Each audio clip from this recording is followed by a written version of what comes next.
They're losing on average 2,000 soldiers a week. That's a lot of soldiers. Do you agree, Peter? It's a lot of soldiers on both sides, I agree. Do you, Mr. President, think that Vladimir Putin is taking advantage of the U.S. pause right now on intelligence and military aid to Ukraine? No, I actually think he's doing what anybody else would do. I think he wants to get it stopped and settled, and I think he's hitting them harder than he's been hitting them. And I think probably anybody in that position would be doing that right now. He wants to get it ended, and I think Ukraine wants to get it ended, but I don't see, it's crazy. They're taking tremendous punishment. I don't quite get it, but I suspect, Michael, he probably wants to get it ended.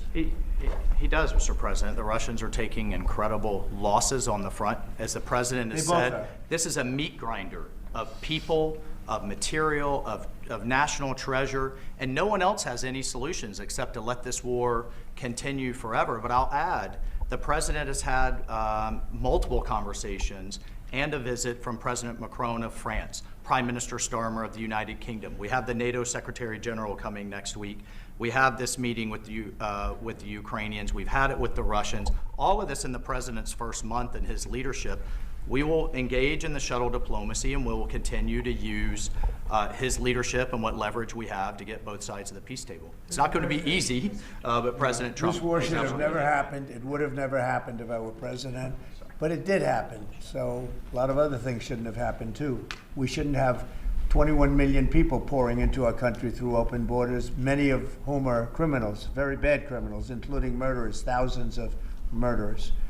Many killed, far more than one person, and they're roaming our streets. But Tom Homan and Kristi Noem are doing an incredible job, and we're getting them out of here.